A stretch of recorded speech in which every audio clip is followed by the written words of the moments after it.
Okay, so this is the page overview for the types of flight. I think it's really important to start here, understanding the different reasons why these birds are flying in the morning, because it's really the kickoff for predicting these flights, but also enjoying the flights, knowing when there's going to be good visibility or good views, because I find that's really important for sort of learning and appreciating what's happening. It's probably not super smart, but I came up with these ideas somewhat in a vacuum, just sort of based off my own experiences in different spots around the Great Lakes. I find that really sort of helps me form my own thoughts and ideas, and then now throw it out there for people to sort of get that hopefully critical feedback on whether you disagree with things that I've said or I've identified things that I've missed.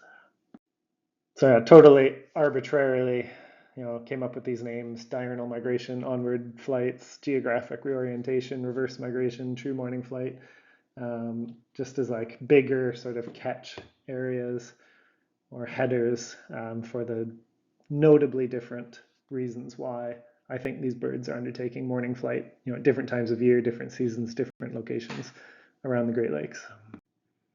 So it's a super quick overview of each of the types. Diurnal is what it sounds like, just songbirds that migrate during the day. They're going north in the spring or south in the fall. Blackbirds, finches do that quite a bit, which contrasts a little bit or a lot of it, to the onward flights, where you have species that you don't necessarily associate with migrate during the day. The two that really stand out to me when I see them doing this are, yellow-rumped warbler, eastern kingbird. They're going in the right direction, north in spring or south in the fall. But yeah, you just sort of associate them with nocturnal migration, but then under specific conditions or specific times of year, suddenly you see them sort of joining in with those diurnal migrants and behaving in a relatively similar fashion.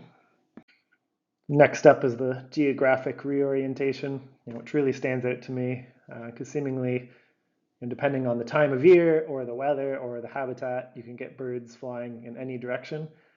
It's quite obvious in spring where it seems to be local nesting birds that are making these sort of like final last minute adjustments during the daylight hours to get to their breeding territories.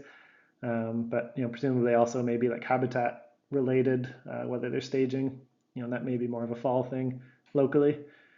And another really interesting one for me is reverse migration, which is very obvious when it happens locally in the spring, where you get birds moving in followed by snow in like April or March, when you get huge numbers of blackbirds or robins or sparrows that just decide to flee the significantly adverse weather. But to me, it does happen right through into May.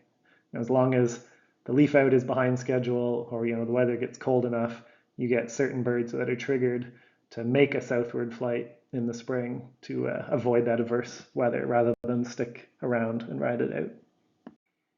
Finally, of the main ones is that sort of true morning flight descriptor, which I think is much more obvious locally in the fall, but for whatever reason, I've got some possible reasons listed.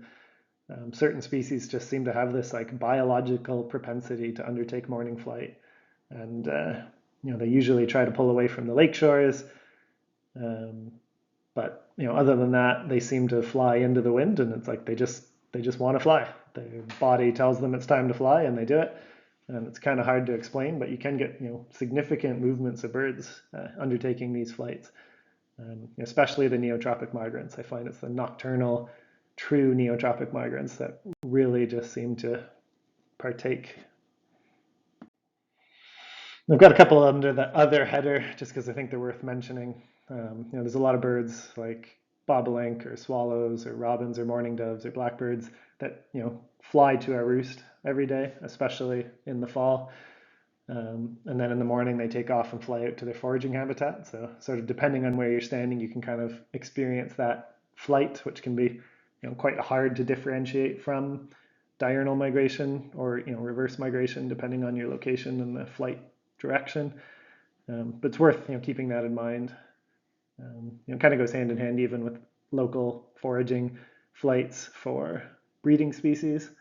In my neighborhood, there's a red-bellied woodpecker that nests in one woodlot and visits people's feeders across a large opening. So every time we go for a walk, we'll see this red-bellied woodpecker just flying across this opening back and forth and back and forth. So whether it's post-roost or just local movements, you will encounter birds like this no matter sort of when and where you're watching. And the last one is a bit obscure, but I just like to discuss it and put some case studies in.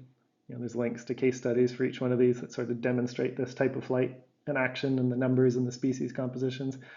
But sometimes we get flights of songbirds coming in off the water, which to me isn't really morning flight, but it's sort of a really neat phenomenon, so I've lumped it in on this page. While I sort of thought, case studies that are heavily sort of one type of flight or another were interesting, sometimes we get different types of flights overlapping or changing based on weather day after day, really start to sort of demonstrate how I came up with these theories. So I've got these two multi-day, same location examples on the page. And they have their own page where I break down some key species and demonstrate how the flight styles may be changed over time or changed depending on the weather. They've got their own videos too, so you can click on those pages and check them out. So yeah, that's this page in a nutshell. It's a pretty complex topic, and I found it hard to frame the overall thoughts that I had about morning flight without sort of at least getting this out of the way up front.